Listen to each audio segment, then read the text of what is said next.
I got back from the funeral and told my son and daughter-in-law I inherited 3 farms, but I stopped at the door when I heard their voices and what they were planning for me. It froze my blood. Before I tell you what I heard and what I did next, do me a favor. Hit that like button and subscribe if you've ever felt underestimated by your own family. And let me know in the comments where you're watching from. I'd like to know who's listening to my story. My name is Morgan Byron. I'm 70 years old, and that day, the day everything changed, my hands were aching. I gripped the plastic steering wheel of my 2004 pickup truck so hard my knuckles had turned white.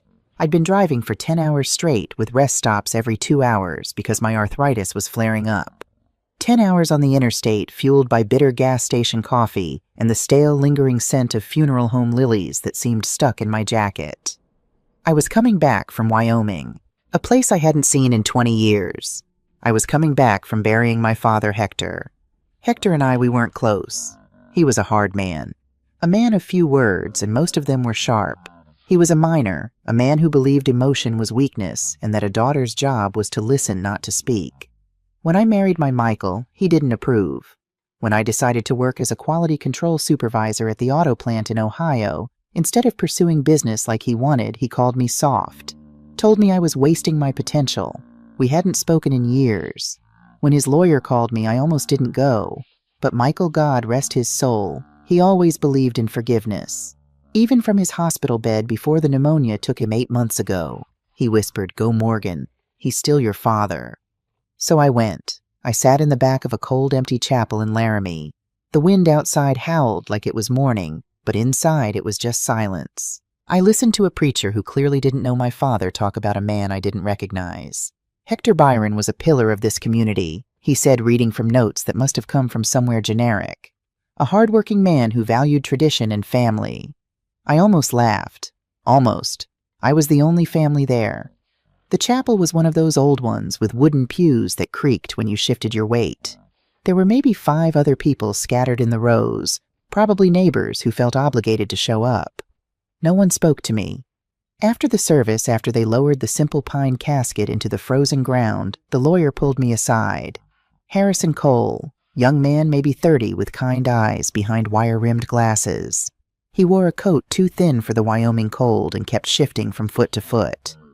"Mrs. Byron," he said, holding out a thick manila envelope. "I was your father's attorney for the last 5 years. He was very specific. He left this for you. I expected a bill. I really did. Maybe a final letter of disappointment. One last reminder that I'd been a failure in his eyes." I took the envelope with trembling hands. My fingers were numb from the cold, and I fumbled with the flap. "There's more," Harrison said quietly. "But you should read this first. In private." I couldn't drive yet. My hands were shaking too badly. I pulled my truck over onto the gravel shoulder of Highway 287, the engine idling the endless prairie stretching out in front of me like a gray ocean. The wind rocked the truck gently, a rhythmic reminder that I was still here, still breathing. I ripped open the envelope. It wasn't a letter. It was a will. And it wasn't 1 page, it was 20. The first line stopped my heart. "I, Hector Byron, leave all my worldly possessions to my only daughter, Morgan Byron." All his possessions. I almost laughed again. That meant his rusty toolbox, his 10-year-old television set, and the rented trailer he'd died in, right? But I kept reading.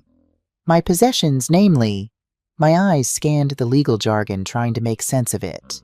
3 farms. Not 1-3. I unfolded the plat map Harrison had included in the envelope. Vast tracts of land, hundreds of acres out in the high plains near Gillette. I remembered that land vaguely. Daddy used to drag me out there as a child, trying to teach me about minerals and geology. I hated it. It was just useless empty prairie to my 10-year-old eyes. But Harrison's voice echoed in my head from something he'd said as I was leaving the cemetery. "Mrs. Byron, that land isn't just land. It's currently leased to a natural gas exploration company. The mineral rights alone, they're substantial." And that wasn't all. I turned the page, my breath catching. My property located at 14 Lighthouse Road, Cutler, Maine. A house Daddy had a house by the sea. I blinked at the words. Hector hated the ocean. He told me once it was too much water all trying to kill you. Why would he own a house in Maine? I skipped past the legal descriptions, my fingers fumbling with the last page. It was an asset summary compiled by Harrison's law office.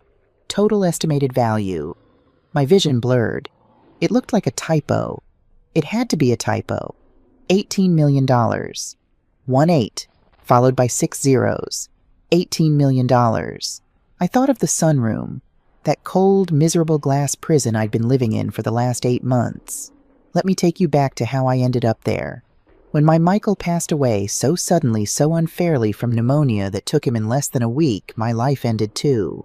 I felt like someone had scooped out my insides and left me hollow. Our house, the one we'd bought together 40 years ago, the one where we'd raised Robert, the one with Michael's rose bushes in the backyard, it had been in his name, a technicality that never mattered when we were young and in love and thought we'd live forever.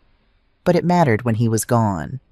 My son Robert and his wife Susan explained it to me gently. Or maybe it wasn't gently, I can't remember.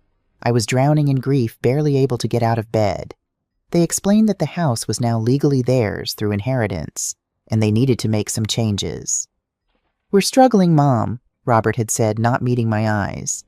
"The mortgage, the bills, we need to streamline." So at 70 years old, I moved in with them. I wasn't a mother anymore. I wasn't a wife. I was a tenant. No, I was less than a tenant. At least tenants pay rent and have rights. I lived in their sunroom, a small space off the kitchen, all glass and wicker furniture. It was freezing in the winter when the Ohio wind cut through those single-pane windows like knives. It was boiling in the summer when the afternoon sun turned it into a greenhouse. My bed was a pull-out sofa. The mattress was thin and the springs dug into my back. My belongings were in 2 cardboard boxes tucked under the patio table they used for storage. I became a ghost in their home. I tried to stay small, tried not to be a burden. I washed my own dishes. I folded my own blanket every morning, tucking it into the sofa so neat you'd barely know someone slept there. I kept my toiletries in a plastic grocery bag that I carried to the bathroom and back. But I still heard Susan's sighs when I walked through the kitchen to use the bathroom at night. The floorboards creaked, and I'd hear her irritated exhale from their bedroom upstairs. I saw Robert wince when I asked if I could watch the evening news on their TV in the living room. They were good kids, I told myself. They were just stressed, just struggling financially. But now, holding this envelope, this impossible gift from a father I never understood, everything was going to change. My heart, which I thought had turned to stone when Michael died, started to beat with a painful, unfamiliar hope. I wasn't a burden anymore. I wasn't a ghost. I could buy my own place. A small apartment, nothing fancy. I could have my own kitchen again. My own bed. A bed that didn't fold in half. And I could help them. I could help Robert and Susan. I knew they were drowning in debt. I'd heard the whispered arguments late at night through the thin walls, the panicked discussions about mortgages and credit cards. This money, this miracle from a man I never understood, it wasn't just for me. It was for us. For family. I put the truck back in gear and pulled onto the highway. The 10-hour drive back to Ohio suddenly didn't seem so long. The landscape blurred past mountains, giving way to plains, to farmland to the gray industrial sprawl of the Midwest. I wasn't just driving back to the sunroom. I was driving back as their savior. I pulled onto Cedar Street just as the sun was setting. Their house, the modest suburban home with the sagging front porch and the lawn that needed mowing, looked exactly the same. The same peeling paint on the shutters. The same cracked concrete path leading to the front door. Robert always forgot to mow on Tuesdays. I parked my old truck at the curb, the engine ticking as it cooled. My hands were still gripping the envelope like it was a winning lottery ticket. $18 million. I could see it all so clearly. I'd walk in, sit them down at that scratched kitchen table and tell them. I'd watch the worry lines between Robert's eyebrows disappear. I'd see Susan actually smile at me for the first time in months. A real smile, not that tight, polite grimace she usually gave me. "It's okay," I'd say. "Everything is going to be okay. The mortgage, the credit cards, everything, I'm taking care of it." And then I'd buy my own little place. Maybe a 1-bedroom apartment a few blocks away. Close enough to visit, far enough to not be a burden. I'd have Sunday dinners with them, the kind Michael and I used to host. I'd cook Robert's favorite pot roast. Maybe Susan and I could even become friends. My hand reached for the door handle. And then I heard it. I was about to knock when the voices stopped me. Susan's voice, sharp and angry, cutting through the thin wood of the front door like a blade. Robert, I'm telling you I can't take it anymore. I froze. My hand hovered in mid-air knuckles, inches from the door. He just wanders around the house like a ghost, she said. Her voice was crystal clear. He's always there. I feel like I'm running a charity ward, not a home. Wait, My mind stuttered. Then I realized she was talking about... She thought I was a man, no. No, she meant my blood ran cold as understanding hit. She was talking about me, just using the wrong pronoun in her anger, or maybe Robert had corrected her and I'd missed it, or... It didn't matter. What mattered was what she said next. She shuffles around. She sighs. I can't even have my coffee in peace without her hovering. Jenna, please keep your voice down. Robert's voice muffled and tired. She's my mother. She's grieving. She's got nowhere else to go. Susan, I had to stop thinking of her as Jenna that was a different person entirely, let out a laugh. It wasn't a laugh. It was a short, bitter bark. Grieving. We're all grieving. We grieved when we had to sell our house. We're grieving now that we're broke because of her. But we have our own lives to live, Robert. We have bills to pay. She paused. I could hear my own heartbeat pounding in my ears. Her 71st birthday is next month. Susan continued, her voice suddenly flat and decisive. We'll tell her then. We have to. Tell her what Susan... Robert's voice was weak. He already knew. He was just afraid to hear it. That we found her a place. Golden Meadows has an opening. It's clean. It's safe. It's what we can afford. The envelope in my hand suddenly felt like a block of ice. Golden Meadows. I knew that name. Everybody in our part of Ohio knew that name. It wasn't a golden anything.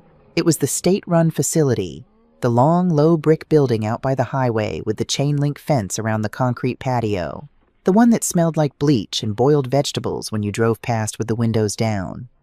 It wasn't assisted living. It wasn't a retirement community with shuffleboard and book clubs. It was the end of the line. The place you went when you had no money and no one who wanted you. The place people went to die. Susan, that's... Robert stammered. That's a home. It's what we can afford, she snapped. He's a financial black hole, Robert. She meant she. She contributes nothing, Susan continued, her voice rising. She just sits in that sunroom eating our food, driving up our electric bill, costing us money we don't have. It's her or us, and I'm choosing us. End of discussion. My hand fell from the door. The envelope in my other hand, the one with $18 million, suddenly weighed 1,000 pounds. They were planning to throw me away. The woman they thought was a broke, useless old burden who'd come back from her father's funeral with nothing but debt. A cold, hard feeling settled in my chest, replacing the hope I'd felt just moments before. They wanted to see how much of a burden I was. I'd show them. My hand kept resting on the doorframe, but I didn't knock. I didn't go inside. Instead, I quietly stepped back. My feet found the porch steps, then the cracked concrete path, then the sidewalk. I got back into my truck, sat in the driver's seat, stared at my weathered hands on the steering wheel. The cheap fabric of my coat was warm from my body heat, but the paper inside the envelope felt foreign. Heavy, heavier than just paper. It felt like a weapon. I thought about what had just happened. About the conversation I wasn't supposed to hear. Golden Meadows. Financial black hole. It's her or us. Something inside me, something that had been dormant since Michael died, since I'd become small and quiet and grateful just to have a roof over my head, began to wake up. It wasn't anger. Not yet. It was clarity. I pulled my old flip phone from my coat pocket. The screen glowed pale blue in the darkening truck cab. I scrolled through my contacts. There were only 5 names. Michael, I couldn't delete it, not yet. Robert, Susan, Dr. Chen, my doctor. And the last number I'd added just today, Harrison Cole, attorney at law. I checked the time. 6:47 p.m. in Ohio. That meant 4:47 p.m. in Wyoming. My fingers moved before my brain could catch up. The phone rang once, twice. Hello? Harrison's voice, slightly surprised. Mrs. Byron, Mr. Cole, I said, and I was surprised by how steady my voice sounded. I need your help. Of course, is everything all right? Did you have questions about the estate? I need you to do something for me, I said, watching the lights come on in Robert and Susan's living room. I could see their shadows moving behind the curtains. I need you to sell one of the farms, the smallest one, and I need you to do it now." There was a pause on the line. "Mrs. Byron, selling a property like that takes time. Even a quick sale would need—" "I don't care how much time it usually takes," I interrupted. "Find someone who wants it. Find someone who wants it badly enough to move fast. Tell them I'll give them a deal. I need the money liquid, and I need it in a trust, an irrevocable trust, one that only I can access. Can you do that?" Another pause longer this time. "Mrs. Byron," Harrison's voice was careful, "may I ask what's happening?" "They're planning to put me in a home," I said quietly. "A state-run facility, Golden Meadows, and I need to make sure that no matter what they do, they can't touch this money. Not as my guardians, not as my power of attorney, not as anything." "I see." His voice changed, became sharper, more professional. "I can do that. I know someone who's been trying to buy that parcel for over a year. Your father always refused. If you're willing to sell at a reasonable price, I can have the paperwork ready by tomorrow morning." "Do it," I said. "I'll take $4.5 million for it, even if it's worth more. I need it done." "Consider it done. And Mrs. Byron?" "Yes. I'm sorry. I'm sorry you're going through this." I closed my eyes. "Just protect the money, Mr. Cole. Make sure they can't get to it." "They won't. I promise you that." I ended the call and sat in the darkness of the truck, $4.5 million soon to be locked away where Robert and Susan could never touch it. And I still had $13.5 million worth of property they didn't know about. But they didn't need to know any of that. Not yet. First, I needed to see exactly how deep their cruelty went. I picked up the envelope, carefully folded it, and tucked it deep into the inner pocket of my coat. Then I smoothed my hair, took a breath, and walked back toward that front door. This time I knocked. The voices inside stopped instantly. I heard hurried footsteps. The door opened, and there was Susan, her face flushed, her eyes too bright. "Oh, Mom, you're back." She stepped aside quickly, her hands fluttering. "We didn't hear you drive up. Come in, come in. How was the drive?" I shuffled past her into the hallway, letting my shoulders slump, making my movements slow and tired. "Long," I said quietly. "Very long." Robert appeared from the kitchen, his face pale and guilty. "Hey, Mom, how was everything the funeral?" I didn't answer right away. I let them watch me stand there, a tired old woman in a worn coat, holding nothing but the grief they could see on my face. "It's done," I finally said, my voice barely above a whisper. He's gone." Susan's expression shifted into something that might have been sympathy if I didn't know better. "Oh, sweetheart, of course. You must be exhausted. Let me get you some water. Have you eaten?" I shook my head slowly. The less I said right now, the better.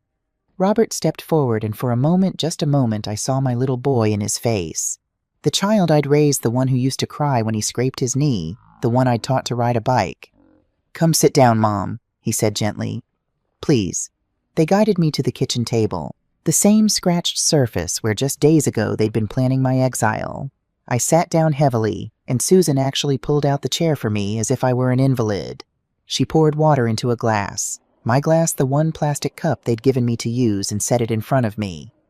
"Take your time," she said, sitting across from me. Robert stood by the counter, his hands jammed in his pockets. They waited. They were actually waiting for me to volunteer the information. Finally, after a long sip of water, I spoke. "The lawyer was there," I said slowly. "After the funeral, Harrison Cole. He gave me some papers." Susan leaned forward slightly. I saw her hands tighten on the table. "Papers?" she asked, her voice carefully neutral. "About the estate," I continued. "About what my father left." The air in the kitchen changed, became charged. Susan wasn't even pretending to look sympathetic anymore. Her eyes were focused sharp. "And?" Robert asked. His voice cracked slightly. I let the silence stretch, let them squirm. Then I delivered the lie I'd been rehearsing in my head during that long drive home. "I'm afraid," I started, then let my voice break. "I'm afraid I have bad news." Susan's face went very still. "Bad news. What kind of bad news?" I looked down at my hands, worn and spotted with age. Hands that had worked 40 years at that auto plant. Hands that had held my baby son. Hands that had held Michael's as he took his last breath. "The estate?" I said quietly. "The will. It's It's not what anyone expected." Robert moved closer, his shadow falling across the table. "What do you mean, Mom?" I made my voice shake. It wasn't hard. 8 months of grief had taught me how to sound broken. "There's nothing," I whispered. "In fact, it's worse than nothing." The kitchen seemed to shrink. I could hear the refrigerator humming, the clock ticking on the wall. "Nothing," Susan repeated slowly, each syllable crisp, dangerous. "He had 3 farms." I continued staring at the scratched table surface. "But they were worthless, just empty land. And he mortgaged them, years ago. Took out huge loans against all 3 properties." I let that sink in, watching Susan's face from the corner of my eye. "The lawyer Harrison, he showed me the paperwork. The banks are taking them back. All of them. There's nothing left." Robert made a sound like he'd been punched. He sagged against the kitchen counter. But Susan wasn't disappointed. She was furious. "So you're telling me," she said, her voice dangerously low, "that you drove all that way, and there's nothing at all?" "It's worse than that," I said, and this was the part that would really sell it. The killing blow. I looked up at them, made my eyes wide and frightened. "Harrison said that my father, he hadn't paid property taxes on any of that land. Not in over 5 years. The IRS, the state of Wyoming, they're going to come after the estate for back taxes." Pause. "And as the sole heir, Harrison said I might be responsible for it." I watched the calculation happen behind Susan's eyes. The quick, frantic math. The realization. I wasn't just a neutral burden anymore. A piece of old furniture to be stored in the sunroom and eventually disposed of. I was now a liability. A financial anchor about to drag their already sinking ship straight to the bottom. "How much?" Susan asked. Her voice was flat now. Cold. He didn't know exactly, but he said it could be tens of thousands of dollars. The silence that filled that kitchen was absolute. It was the kind of silence that feels like the air before a storm. I looked down at the table, playing the part of the defeated, broken old woman to perfection. "I don't know what I'm going to do," I said, letting my voice crack. "My Social Security barely covers. I don't have—" I let the sentence die. And I waited. I waited for Robert, my son, my boy, to say, "Don't worry, Mom. We'll figure it out. We're family." I waited for him to put his hand on my shoulder like Michael would have done. But the silence just stretched on and on. Robert wouldn't look at me. He was staring at Susan, his face pale, waiting for her permission to speak, waiting for her to tell him what to do. And Susan wasn't looking at me either. She was staring at the wall just past my head, her face smooth, blank, terrifying. She didn't look concerned. She didn't look sad. She looked trapped. And she looked disgusted. Finally, Susan moved. She pushed her chair back from the table. The legs made a violent scraping shriek against the linoleum. "Debts," she said, not loud, a hiss. "Debts." Robert flinched. "Susan, honey, calm down." "No." She stood up. Her hands were balled into tight white fists at her sides. She finally turned her gaze on me, and the mask was completely gone. There was no more concerned daughter-in-law. No more "we're family." Her eyes were narrowed, her face white with rage, so pure it was almost impressive. "Are you kidding me?" she shouted, and the word exploded in the small kitchen. "You're telling us you came back here with more debts, with IRS problems." "Susan, stop," Robert pleaded. His eyes were wide with a different kind of panic. "She just lost her father. I don't care," Susan wheeled on him. "She's not your father. She's a leech. We took her in. We gave her a home. Our home. We feed her. We pay for her electricity, her water, her everything. And now this." She turned back to me, shaking with rage. "So you're bringing the IRS down on our house, on top of everything else?" I don't know if they will," I stammered, holding on to my roll. The terrified old woman. "Harrison just said it was possible that—" "You're not just a burden anymore, old woman," she spat. The words were like venom. "You're a risk. You're a black hole. You're going to take us down with you." She was breathing hard, her chest heaving. I'd never seen her like this. The perfect suburban housewife mask had shattered completely. "Susan, please calm down." Robert tried again, his voice weak. We'll talk about this. We'll figure something out. Right, Dad? I mean, Mom, we can We can call the lawyer. Maybe there's call the lawyer with what money, Robert? Susan laughed. That awful bitter sound. With the money he doesn't have, with the money we don't have. She pointed at me, her finger shaking. No, I'm done. I am absolutely done. She turned her back rigid and stormed out of the kitchen. I heard her footsteps pound up the stairs. A second later, the bedroom door slammed shut. The vibration rattled the glasses in the kitchen cabinet. Robert and I sat in the awful silence she'd left behind. He was still standing by the counter, his shoulders slumped, completely defeated. He looked like a balloon that had been popped. He wouldn't meet my eyes. "Robert," I whispered, made my voice small, fragile. He just shook his head, not at me but at the floor, at his own feet, at his life. I should go check on her mom," he said finally. His voice was barely audible. She's upset. She doesn't mean it." But he knew she meant it, and I knew she meant it. He turned and walked out of the kitchen, following his wife like a dog following its master. I was left alone at the table.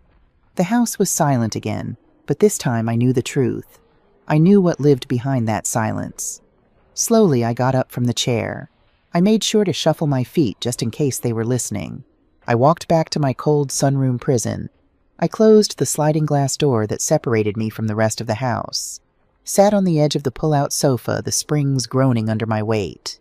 I felt the hard, thick lump of the envelope in my coat pocket. $18 million. Well, $13.5 million soon once Harrison sold that farm. They had no idea. They had absolutely no idea what was coming for them. The next morning, everything changed. Not dramatically, quietly, like frost creeping across a window. I shuffled into the kitchen at 7 a.m. Susan was already there, dressed in her expensive-looking yoga pants and matching top. Her hair pulled back in a perfect ponytail. She was pouring coffee into a large, expensive mug. She didn't say good morning. Her eyes, when she glanced at me, were flat, cold, like looking at a stranger. Or worse, like looking at garbage she had to take out. "I think I'll make some toast," I said quietly, playing my part. "Bread's in the fridge," she said, not turning around. "And don't use more than 2 slices. Robert needs to pack his lunch." I nodded, even though she couldn't see me.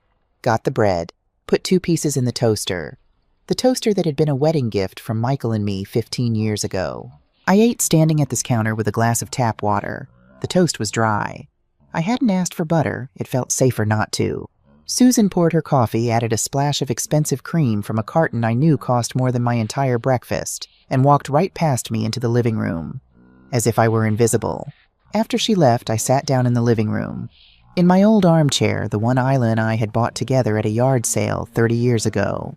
The one Robert had wanted to throw away, but I'd asked to keep. That's when I saw it. On the coffee table, placed just so, was a glossy brochure, a trifold pamphlet. My eyesight isn't what it used to be, but I could make out the words on the front golden meadows, underneath a picture of 2 smiling silver-haired people, a man and a woman playing checkers on a perfectly manicured lawn. It looked like heaven. It was marketing for hell. My heart hammered in my chest, but I kept my face neutral. "Susan," I called out softly. What's this, dear?" She looked up from her phone, her face a mask of perfect innocence. "What's what, Morgan?" "That paper on the table." She glanced at it as if seeing it for the first time. Oh, that. I don't know. Just some mail that came. I think it's for, seniors. Information about living options." She smiled at me. Bright, fake, terrible. "It looked nice," she said. "Just planning for the future, She went back to her phone. The message was clear. This is your future. Get used to it. That night, the cruelty became less subtle. I was in the sunroom at 6 p.m. reading an old paperback I'd read a dozen times before. The same Louis L'Amour Western. The pages were yellowed and soft. I smelled it before I saw it. The rich, savory smell of steak. Real steak searing in a pan. I heard the sizzle, heard Susan humming in the kitchen. My stomach rumbled. I'd had toast for breakfast, a banana for lunch. That was it. I waited. Surely they'd call me for dinner. We were family, after all. Even if things were tense, we still ate together. But no one called. I heard them talking. Heard the scrape of chairs, the clink of silverware on plates. Heard the TV in the living room turn on some cooking show, the volume turned up. An hour passed. The smells faded. My stomach was a knot of hunger and humiliation. Finally, around 8 o'clock, the sliding door to the sunroom opened. Robert stood there holding a small plate. On it was a piece of steak, but it was mostly gristle and fat, the parts no one wanted, and a spoonful of mashed potatoes, already congealed and cold. "Hey, Mom," he said, not meeting my eyes. His voice was too casual, too light. Sorry we didn't call you. Jess and I got to talking and, well, we made enough, though. Here." He handed me the plate like he was handing scraps to a dog. I took it. My hands were shaking, but not from weakness. "Thanks, son," I said quietly. "Yeah, well, good night, Mom." He slid the door shut, leaving me in darkness with my plate of cold leftovers. I sat there on that lumpy sofa looking at the food. The meat was tough, impossible to chew. The potatoes tasted like cardboard. This was the scrap, the part they would have thrown in the trash or given to a dog. I ate it anyway, because I was hungry, because I needed to keep my strength up, and because I needed them to think I was broken. It got worse. Over the next few days, the portions got smaller. When Susan made a big pot of chicken soup, I could smell it rich and savory. Robert brought me a bowl that was mostly broth, a few sad pieces of celery floating in watery liquid. "We're on a budget, Morgan," Susan explained one morning, catching me looking at the full pot on the stove. Her voice was bright, cheerful. "With your situation and the potential tax issues, we all have to tighten our belts. Every penny counts." She said it with a smile, a warning wrapped in sugar. "You are costing us. Remember that." Then came the cold. The sunroom had always been chilly, but I'd had a small electric space heater, one of those cheap ones from Walmart. But it was mine, and it had kept me from freezing on the coldest nights.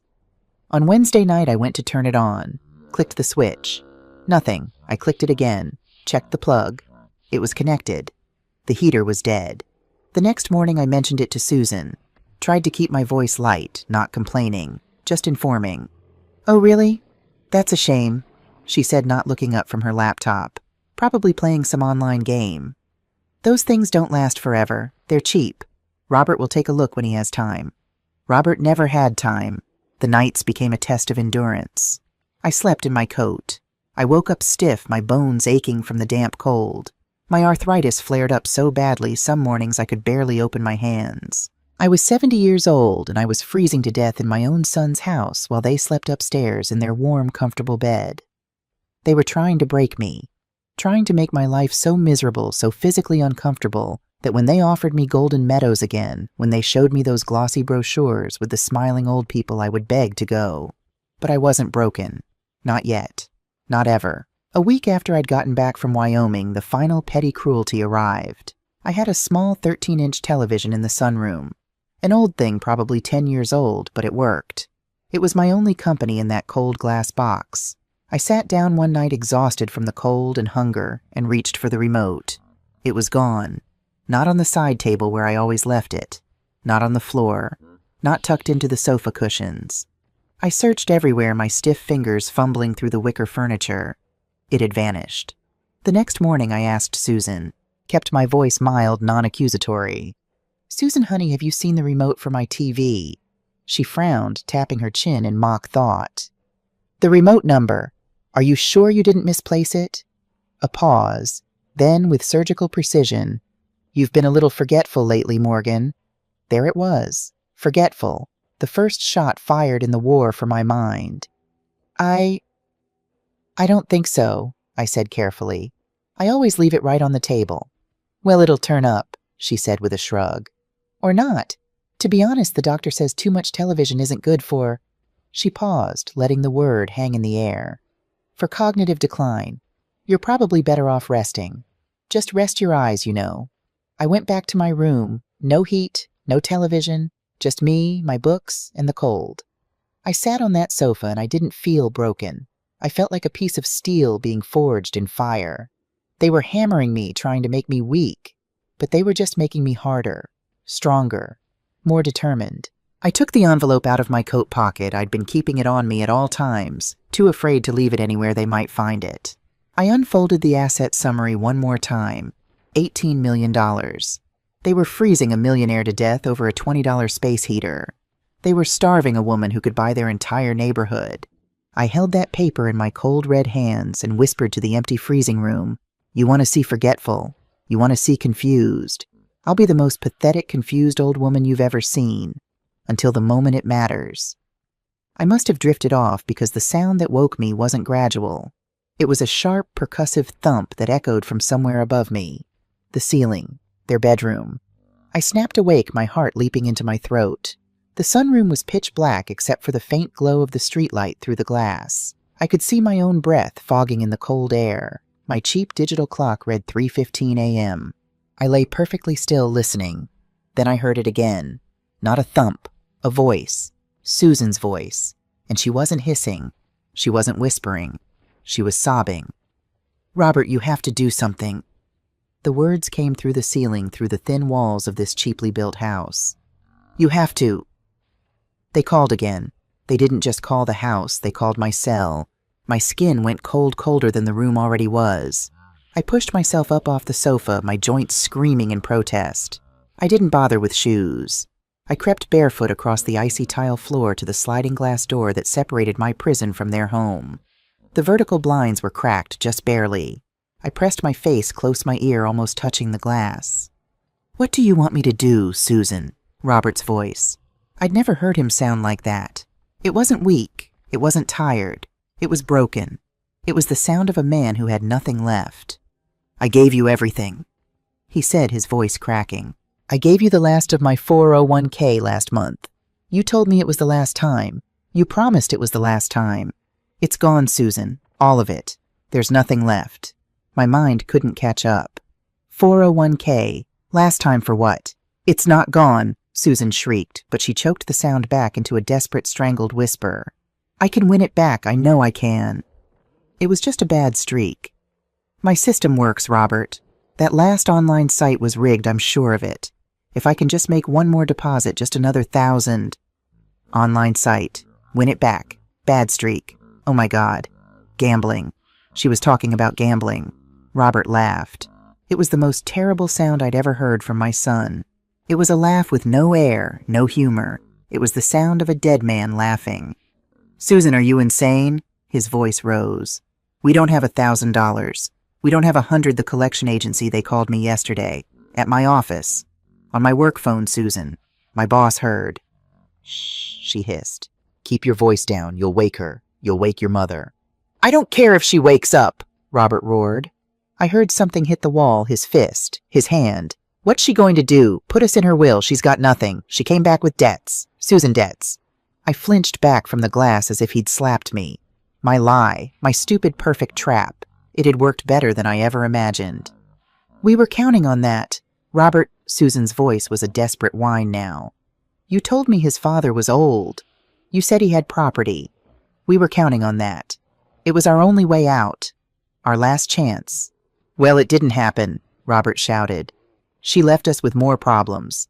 She left us with IRS issues, with potential tax liability." There was a long, terrible silence. Then I heard Susan cry. Not angry sobs, deep, gulping, terrified sounds. "They're going to foreclose, aren't they?" Robert's voice went flat. Dead. "That certified letter we got yesterday. The one you said was junk mail. It wasn't junk mail, was it?" "We have 30 days, Susan whispered. Her voice was tiny, defeated. My blood stopped. Foreclosure. 30 days, Robert continued, his voice monotone, until they put the notice on the front door, until everyone on the street knows. "You should have thought of that before you started gambling online again," Robert said, and his voice was so cold it could have frozen the air. "Before you started with the online casinos." "I told you I could fix it," Susan shouted. "I was so close, so close. You've been fixing it for 6 months, he roared back. "You fixed my retirement account. You fixed the kids' college fund that Mom Isla left them. My mother's money, Susan. You gambled away my dead mother's gift to her grandchildren." I backed away from the door, stumbled back to the sofa, sat down hard. It wasn't just me. It wasn't just that I was an old woman in their way. They were desperate. They were drowning. Susan, my daughter-in-law, the smiling PTA, mom-perfect housewife. Susan was a gambler, an online gambler. She had gambled away everything. Their retirement. The college fund Michael's wife Isla had so carefully set aside for grandchildren I'd never even known existed because they'd never brought them around. And Robert, my son, my only boy, he hadn't stopped her. He'd enabled her. Fed her addiction with his own retirement covered for her, lied for her until there was nothing left. I suddenly understood everything. The Golden Meadows brochures, the cold shoulders, the scraps of food. They hadn't just been mean. They'd been waiting. They'd been white-knuckling it for months, staring at the calendar, praying for my father to die. They saw my trip to Wyoming as a payday, as their salvation. They weren't hoping I'd bring back a little extra cash to help out. They were praying for a windfall, counting on it. It was their last, desperate final chance.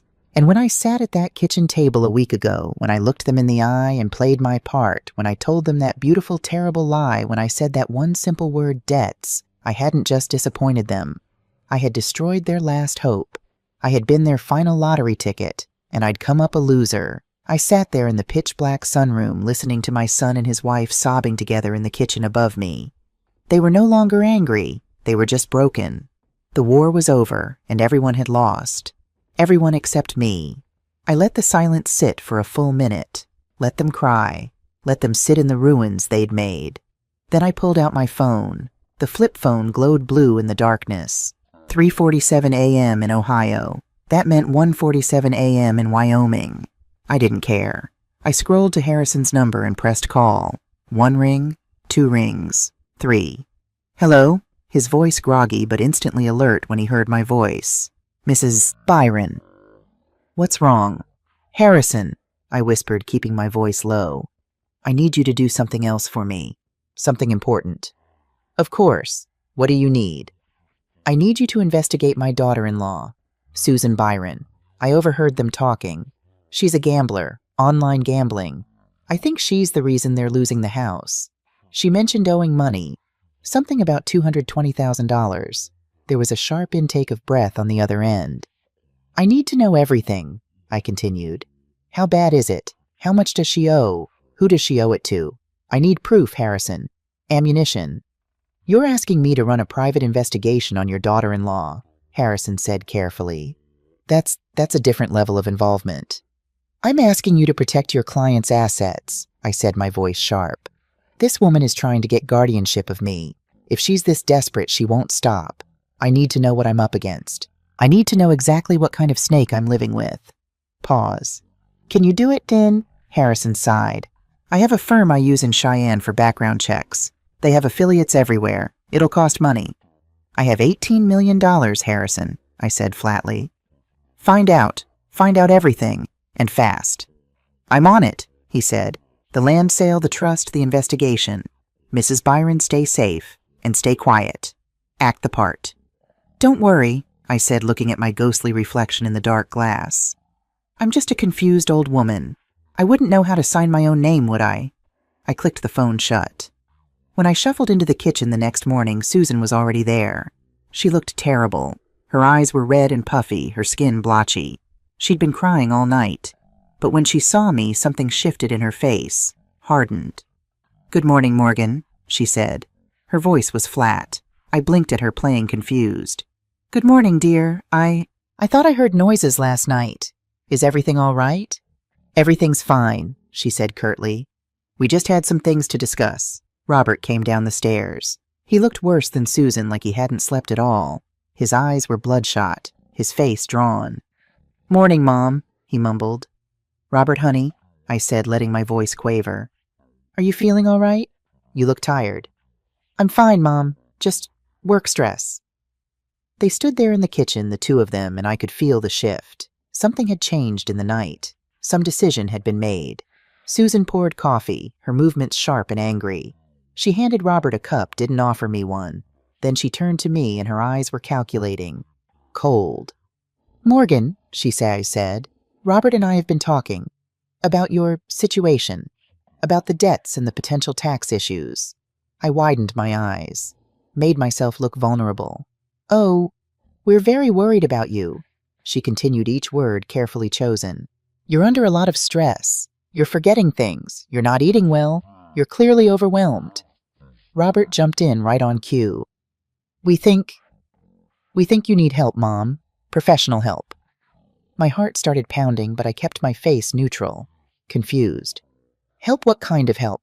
Susan moved closer, sat down across from me at the table, put on her concerned face the mask she was so good at wearing. We found someone, she said gently. A doctor, Dr. Greg Smith. He's a friend of the family. He specializes in senior health issues, helping people who are feeling overwhelmed. There it was, Dr. Smith. I remembered that name now. The man from their 4th of July barbecue 2 years ago. The one drinking beer and laughing too loudly about his golf game. He wasn't a geriatric specialist. He was a psychologist. They weren't bringing a doctor to check my blood pressure. They were bringing someone to sign a piece of paper. A paper that would say Morgan Byron is confused, disoriented, forgetful, incapable of managing her own affairs. A paper that would be attached to an emergency guardianship petition they'd file at the courthouse by noon tomorrow. By this time tomorrow, I wouldn't be Morgan Byron anymore. I'd be a ward, a piggy bank, an ATM for Susan to raid. They'd have access to my pension, my Social Security, and then, oh God, then they'd file the paperwork. They'd get access to everything. They'd find out about the inheritance. Susan wouldn't just be paying off her debts. She'd be hitting the biggest jackpot of her miserable, addicted life.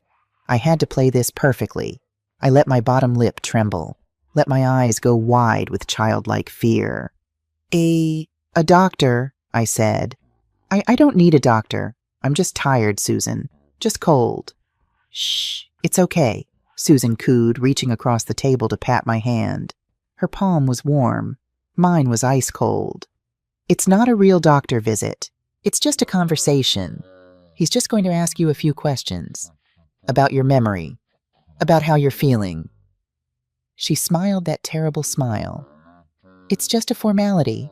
For insurance purposes. You understand, right?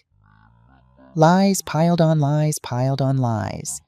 I don't want to, I whispered, trying to pull my hand away, making my protest weak, ineffective. Susan's voice hardened just for a second, the steel underneath the velvet. Morgan, don't be difficult. Then it smoothed out again. We're doing this for you, because we love you. Dr. Smith is coming tomorrow morning, 10 a.m.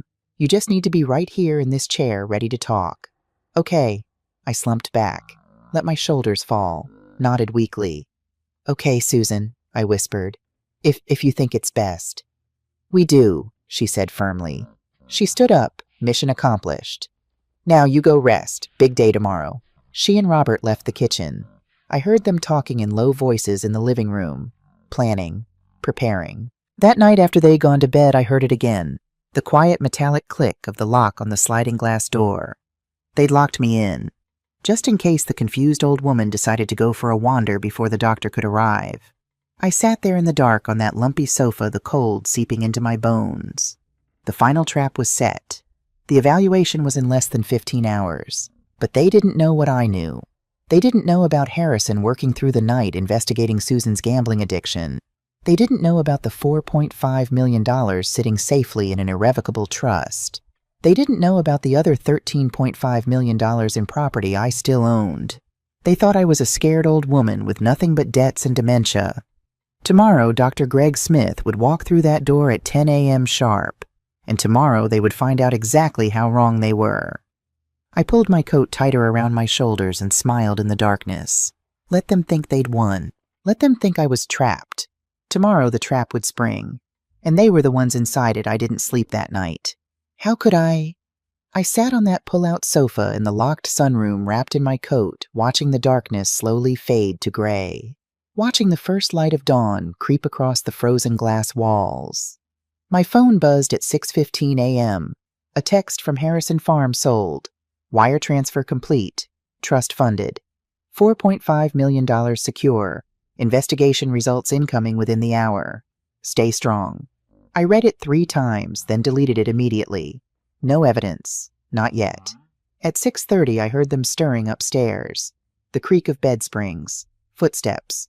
The shower running. They were getting ready. Preparing for their victory. At 7 o'clock, I heard the lock on the sliding door click open. Susan appeared, already dressed, her face carefully made up.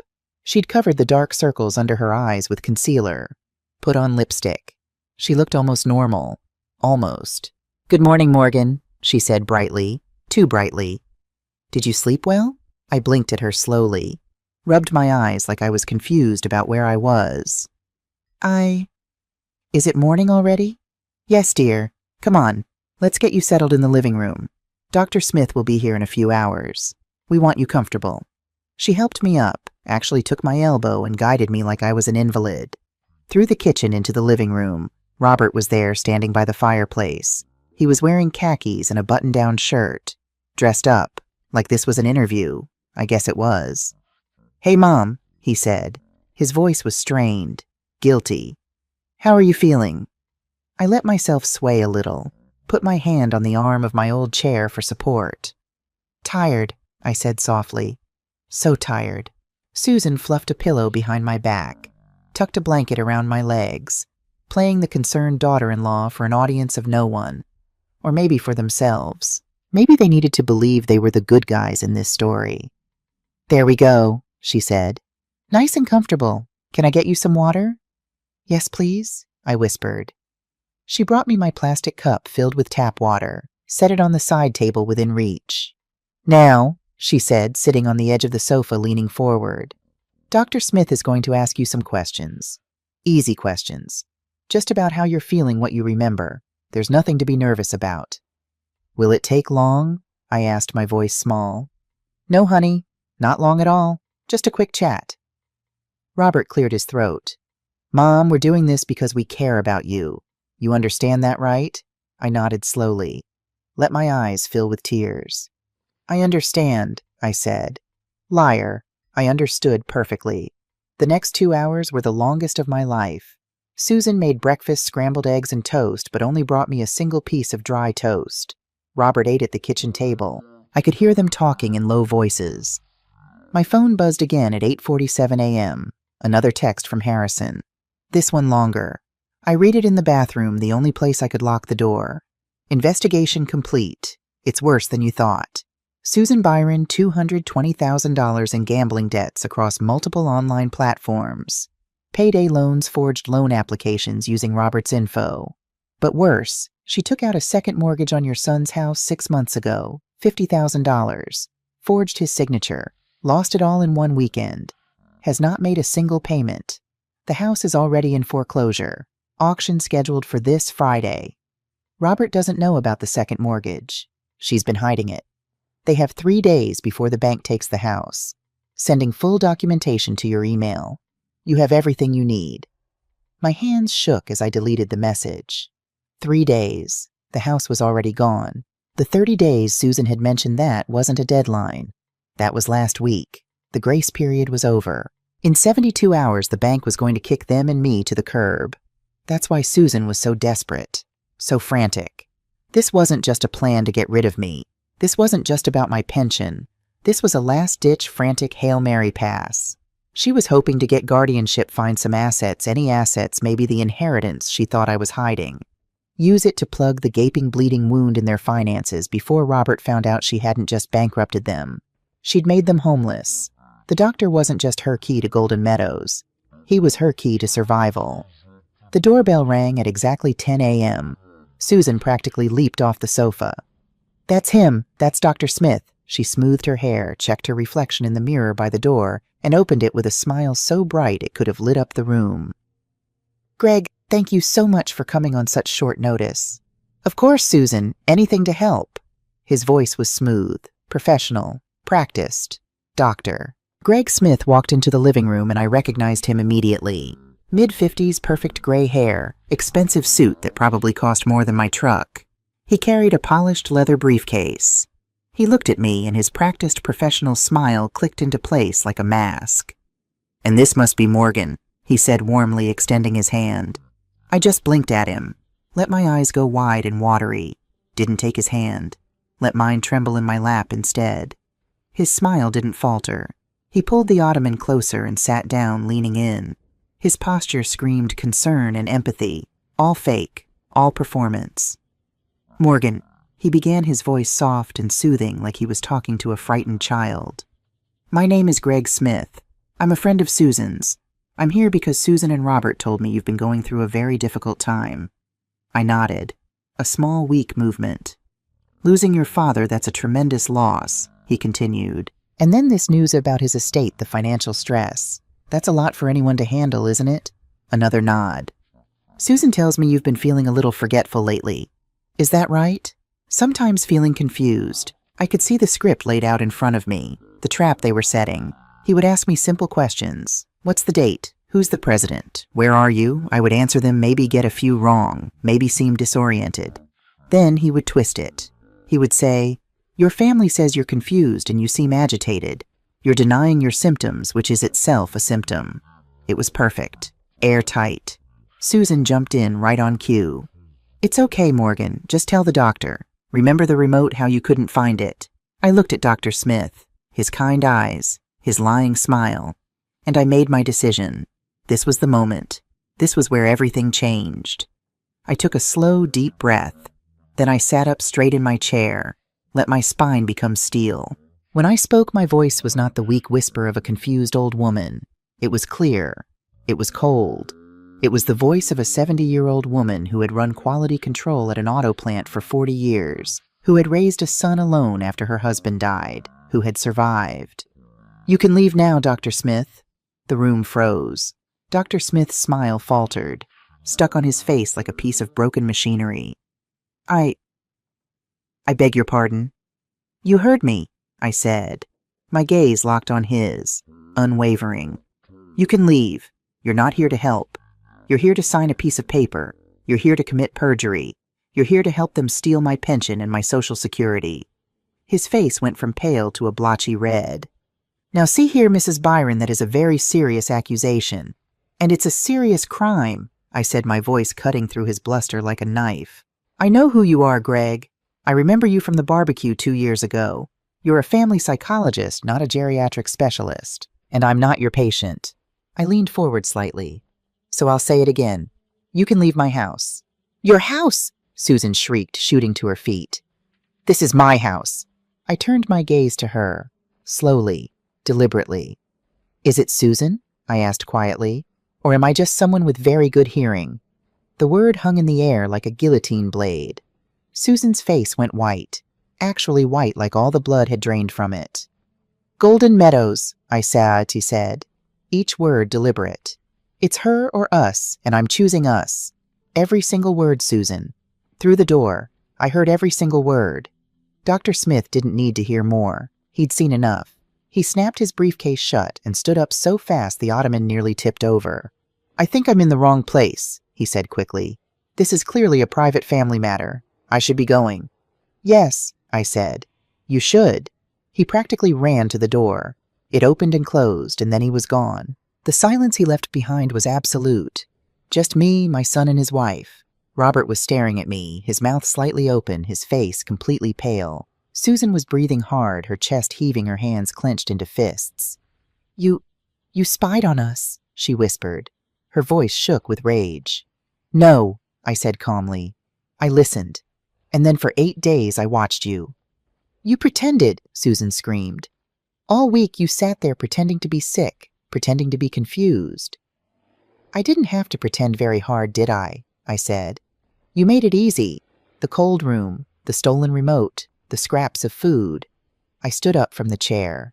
For the first time in months, I felt strong, powerful. You locked me in last night, Susan, I said quietly. Robert, your wife locked your mother in a room like an animal. Robert's head snapped toward Susan. What, Susan? You locked her in. It was for her own good, Susan shouted. She's clearly not well. She's senile. She's lying. She's making all this up. Am I lying about Golden Meadows, Susan? I asked. She flinched, actually took a step back. Am I lying about you calling me a leech, a financial black hole? I took a step toward her. You did all this because you thought I was poor, because you thought I was worthless, because you thought I was a burden. You are! She spat, her composure completely gone. You came here with nothing but debts. You're a leech. That, I said, and my voice was suddenly calm, dangerously calm. That is where you are wrong. Susan stopped, her mouth still open. Her eyes narrowed with confusion. What did you say? I said you're wrong, I repeated. And that's because I lied. Robert finally moved, finally looked at me instead of at his wife. Lied, Mom, what lie? I looked at him. My son, my boy. My father Hector, he didn't leave me debts, I said. I let each word land like a stone dropping into still water. He didn't leave me taxes. He didn't leave me nothing. Beat. He left me $18 million. Silence. Not just quiet. Silence. The kind of silence that has weight, that presses against your eardrums. Robert's mouth opened and closed. No sound came out. Susan just stared. Her face went through a dozen expressions in 3 seconds. Confusion, disbelief, shock, then understanding, then something that looked like physical pain. What? The word came out of her mouth like a whisper, like a prayer. What did you just say, $18 million, I repeated. My voice was flat, matter of fact. 3 farms in Wyoming with active natural gas leases, and a house on the ocean in Maine. The lawyer's estimate is $18 million. Robert made a sound, a sort of strangled gasp. Susan's hand flew to her mouth. And then the mask didn't just crack, it shattered. A sound tore out of Susan's throat, not a word, a high-pitched, strangled scream of pure, unadulterated joy. 18 million, she shrieked, her face, which had been paper white, flooded with a blotchy red color. Robert, did you hear 18? She spun so fast she almost fell, grabbed Robert's arms with both hands. Robert, your mother just said, did you hear what she said, 18 million, 18? Before I could move, before I could react, Susan flew at me. Her arms locked around my neck in a hug so tight I couldn't breathe. I could smell her hairspray, her expensive perfume mixed with the sour smell of desperation and sweat. You were joking, she cried into my shoulder, her voice muffled. Oh, you terrible, wonderful, terrible woman, a joke. That's what it was, the debts, the taxes. You were playing a joke on us. She pulled back her hands, gripping my shoulders so hard it hurt. Her face was tear-streaked mascara running, but her eyes were dancing, bright and hard and calculating. We're rich, she yelled, looking back at Robert. We're rich. Then she turned back to me, that terrifying smile stretched across her face. Oh, Mom. Oh, we're so sorry. You must have been so upset thinking we believed you. We were just playing along with your little joke, weren't we, Robert? She looked at Robert, her eyes demanding he agree with her. Robert just stood there, staring, his face completely pale, looking sick. We knew you were kidding, Susan continued, her voice dropping back into that syrupy spider-to-fly tone. Of course we did. Right, Robert?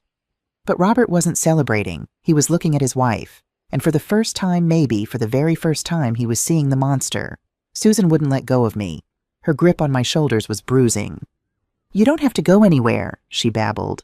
Golden Meadows, what a silly, horrible idea that was. Of course you're staying here. We'll take care of you. We'll take care of everything right here. Her voice became frantic, desperate.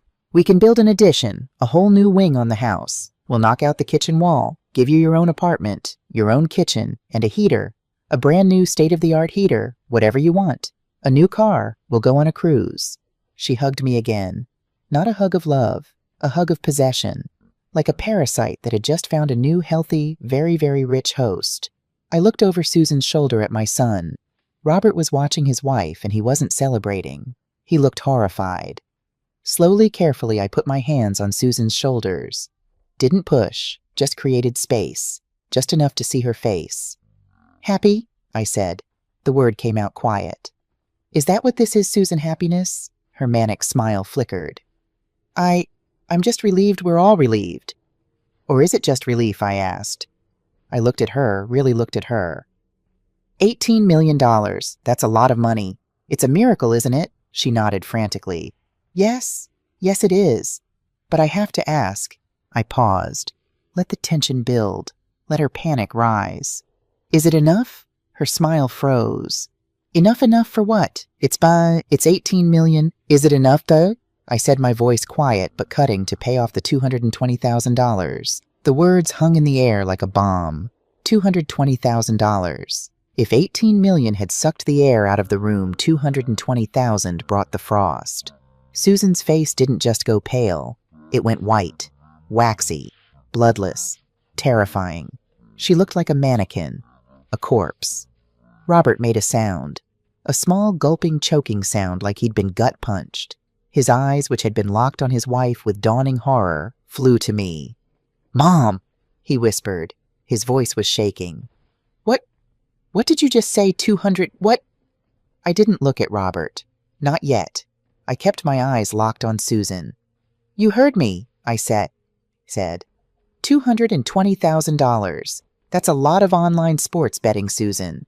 That's a lot of digital poker tables. I, Susan stammered. She took a step back, her hand flying to her mouth. She looked at Robert, her eyes wide with terror that had nothing to do with me. "She's lying," Susan said. "She's confused. She's senile. She's just saying numbers." "Am I?" I asked.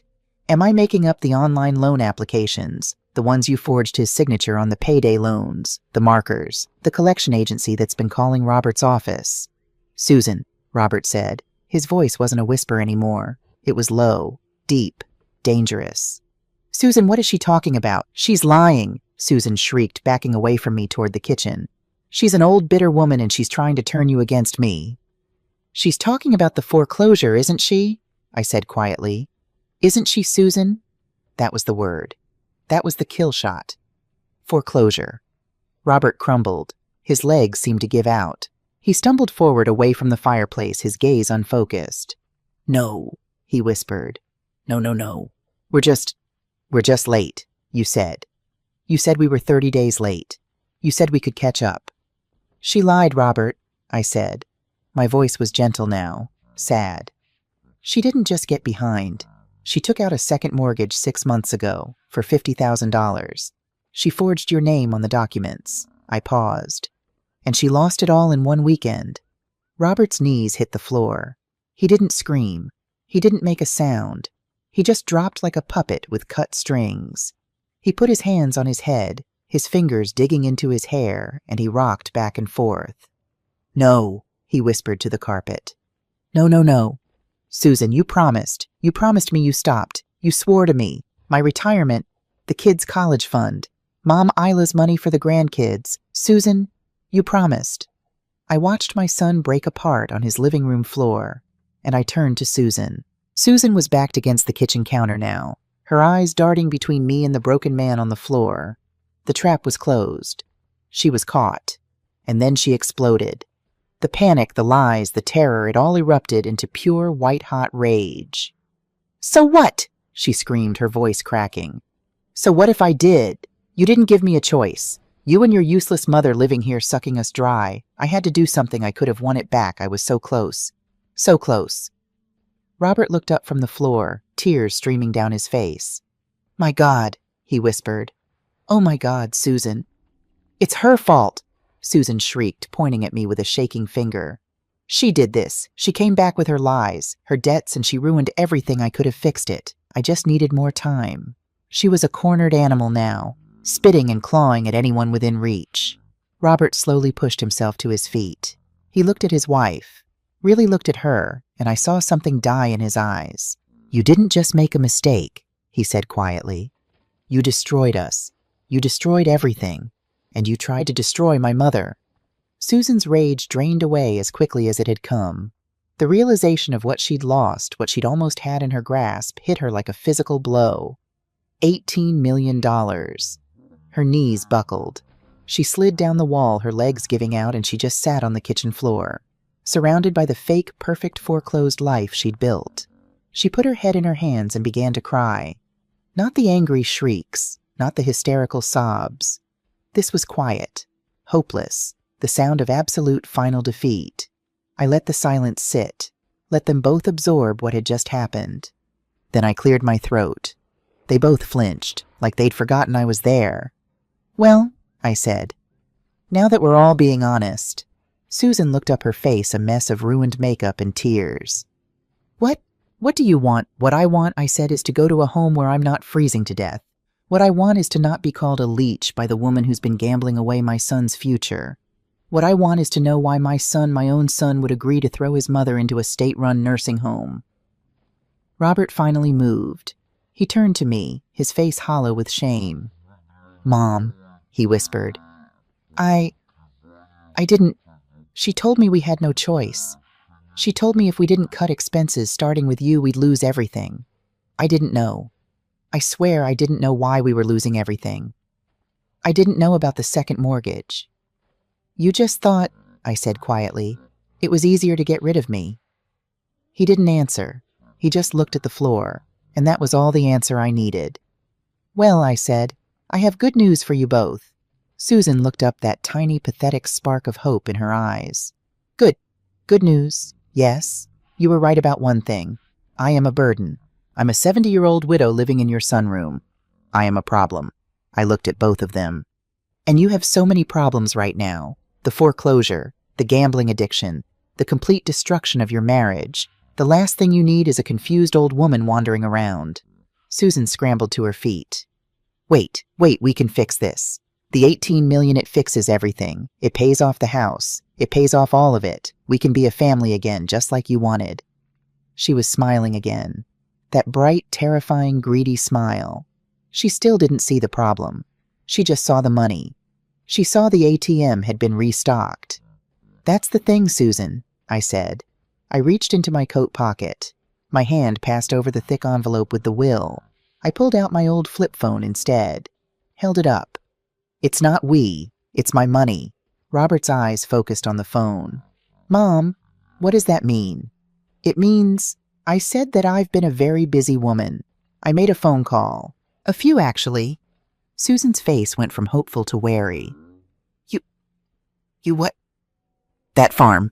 The one worth $4.5 million, I sold it.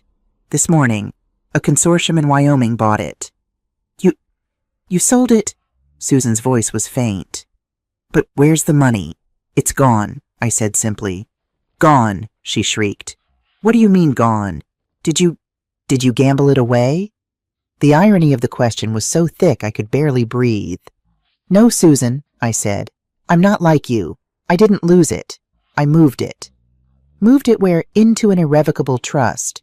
A trust that only I can touch. A trust that no son, no daughter-in-law, and no court-appointed guardian can ever get their hands on. Susan's face went blank. The smile, the hope, the greed, it all just switched off like a light. So you see, I said, I'm taken care of. I have $4.5 million that you can't touch, that no one can touch but me. I started walking toward the front door. Wait, Robert yelled, running after me. Mom, wait, where are you going? You can't just leave. I turned at the door, my hand on the knob. I said. You were right, Robert. I'm a burden, and I'm done being your burden. But the house, his voice cracked with desperation. The foreclosure, in 3 days, Mom. You have the money, you can stop it, you can save us. Susan was behind him now, her face a mask of pleading. He's right, Morgan. Please, we made a mistake, a horrible mistake, but you can fix it. You're the only one who can. I looked at them, my son the coward, my daughter-in-law the predator, both of them finally united begging me for money, and I smiled. It wasn't a nice smile. It was my father Hector's smile, hard, cold. Oh, I said. The house. I almost forgot. Dad, Mom, Robert stammered. You don't have to worry about the foreclosure. I'll figure it out. You don't have to worry about it either, son, I said. It's already taken care of. A wave of pure flooding relief washed over Robert's face. He actually sagged against the doorframe. Oh, God. Mom, thank you. I knew you wouldn't.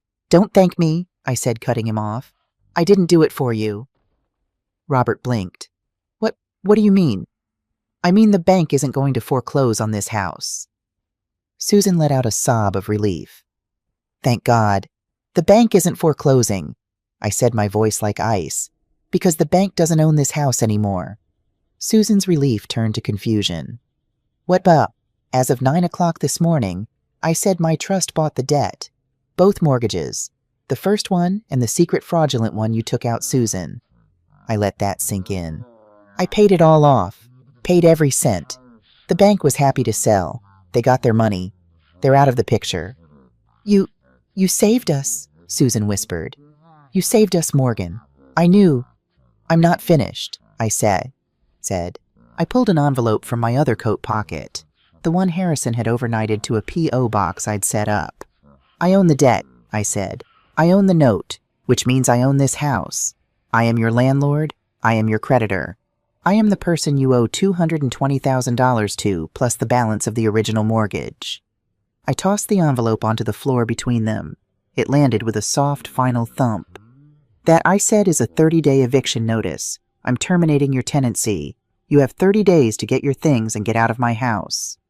The silence that followed was like a physical thing. Susan didn't move. She just stared at the envelope on the floor. Eviction. Notice. Robert's voice was a stranger's voice. You're kicking us out. I'm removing non-paying tenants from my property, I said. It's just business. Business. Susan suddenly found her voice again. She lunged forward, not at me, but at Robert. Grabbed him by the arms, shook him. This is our life, she screamed into his face. Robert, do something! Robert grabbed her wrists, pulled her hands off him. For the first time, I saw something like anger in his eyes. Not at me, at her.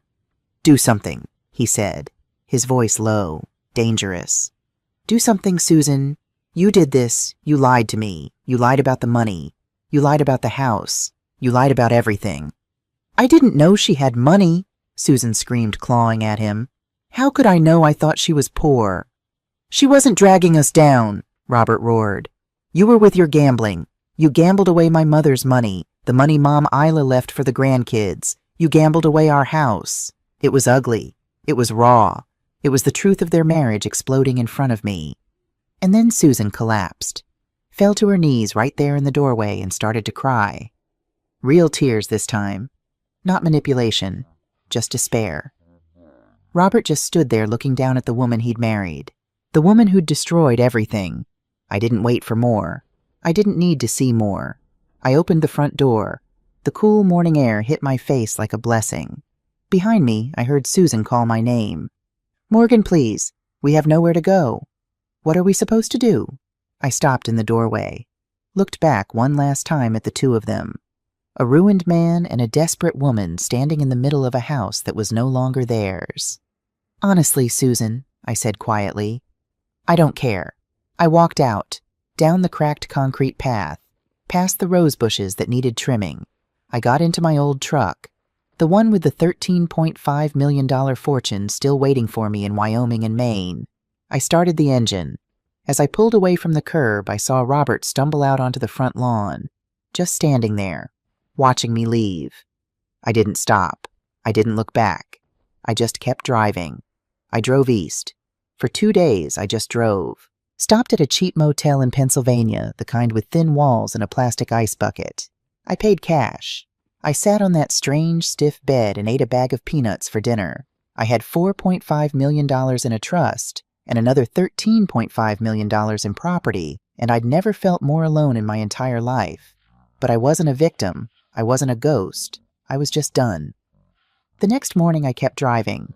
Followed something I couldn't name, a pull I didn't understand. I drove until the air changed, until it stopped smelling like damp Ohio earth and started smelling like sharp pine and cold, clean salt. I drove to Maine. I found it on the third day, 14 Lighthouse Road, Cutler, Maine. It wasn't a mansion. It was a small, gray shingled house perched on a cliff looking out over the Atlantic Ocean. It was weathered, strong. It looked like it belonged there. It looked like Hector. I unlocked the door with the key Harrison had sent. The air inside was still and cold, but it was a clean cold. It smelled of old wood and the sea. There was a bed, a solid table, one good chair facing the ocean. It was more than the sunroom had ever been. It was mine. I slept for 12 hours straight. When I woke up, I made coffee in the small kitchen, sat on the tiny wind-blasted porch and watched lobster boats pulling their traps in the early morning fog. The life of Morgan Byron, the burden was over. The next day I called Harrison. Morgan, he said, relief flooding his voice. We were starting to worry. Where did you go? I'm in Maine, I said. At the house. Harrison, I want you to sell everything else. The other 2 farms. Everything except this house. Morgan, that's over $14 million. I know exactly what it is, I said. And I know exactly what I want to do with it. I told him my plan. The Michael and Hector Byron Trust. A foundation. A nonprofit. Not a charity that just hands out checks. A legal weapon. dedicated to one thing: providing immediate aggressive legal aid and emergency housing for the elderly, for people being financially abused, neglected, or exploited by their own families, for every woman like me freezing in a sunroom, for every man told he's forgetful while his children drain his bank accounts, for every grandmother told she's a burden while being bled dry. We would be their lawyers, their shield, their warriors. When I finished explaining, Harrison was silent for a long moment. "My God, Morgan," he finally said. His voice was thick with emotion. "Hector would be so incredibly proud of that." "I think so too," I said, looking out at the endless gray water. "I think he finally is." I sat on that porch for a long time after the call ended, and for the first time in my life I understood my father. All my life I'd seen him as hard, cold, a man who worked in the mines and kept to himself, a man who disapproved of everything I did. But I'd learned something, a secret.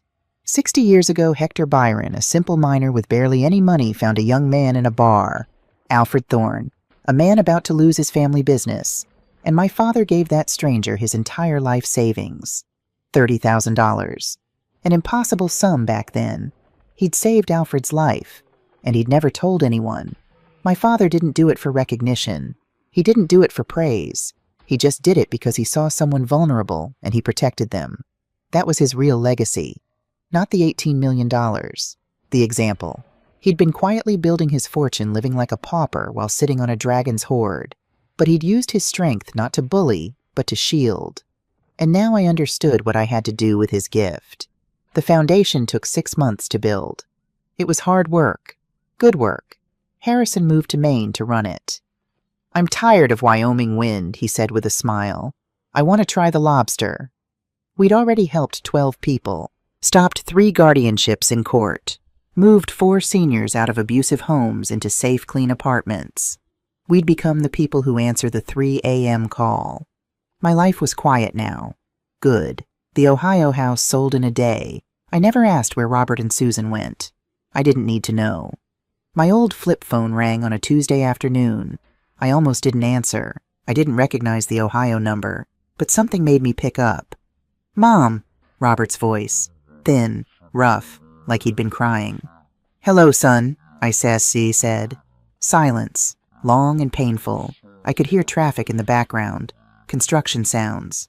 I'm in a new place," he finally said. "A small apartment, on the west side of Columbus. It's not much, but it's clean." "That's good, Robert." "And I got a job, at a construction site, just labor. But it's work, it's honest." "That's good too." Another pause. "Susan's in a program, a 90-day residential program, for the gambling." "I'm glad to hear that." We're separated, for good, I think." "I'm sorry, son." "Don't be," he said quietly. "It had to happen." Silence again, the kind that aches. Then, "Mom, I know I have no right. I know that. I'm not calling for money. I swear I'm not. I'm paying my own rent. I'm working." "I know," I said. "It's just," his voice cracked. "Thanksgiving is next month. And I was wondering if maybe, just for the day, could I come visit? I'll drive myself. I'll pay for my own gas. I don't want to be alone, Mom." I looked out the window, at the ocean, that big, gray, endless water. I thought about Hector, about Michael, about the family I'd had and the one I'd lost. Healing isn't a straight line. It's a long, hard road, and it has to start with the truth. He'd told me the truth. He was working. Susan was in rehab. He was getting help. He wasn't asking for money. It was a start. "Bring a pumpkin pie, son," I said quietly. "Mom." His voice broke, like he was crying. "Really? And don't get the cheap store-bought kind," I said, my voice rough. "Your father hated those." A sound on the other end. Might have been a laugh. Might have been a sob. "Okay, Mom," he whispered. "Okay, I will." I hung up the phone. The road back would be long, for both of us. But I guess it had to start somewhere. I sat there as the sun set over the Atlantic, painting the sky in gold and rose. My story could have ended in that cold sunroom. I could have been just another file in a cabinet at Golden Meadows. Another confused old woman whose family bled her dry and moved on. But I learned something the hard way. Sometimes the people closest to you, the ones who call you mom, are the ones who will hurt you the most. They see your grief as weakness, your age as confusion, and your life savings as their inheritance. If you feel like you're being treated like a burden, trust that feeling. Protect yourself. Setting boundaries, protecting your assets, even telling a hard lie to see the truth that's not cruel. That's survival. My father taught me that true strength isn't just having money. It's using your power to protect the vulnerable. And sometimes that vulnerable person is you. If my story touched your heart, please hit that like button. It truly warms this old woman's heart to see the support. And subscribe to the channel so you don't miss the next story I have to tell. I'd love to know, where are you watching from tonight? What time is it in your part of the world? And tell me in the comments, what do you think? Was I too harsh? Or was this the only way? Have you ever had to deal with someone like Susan in your own life? I'll be reading your comments. Thank you for listening. I'll see you in the next story.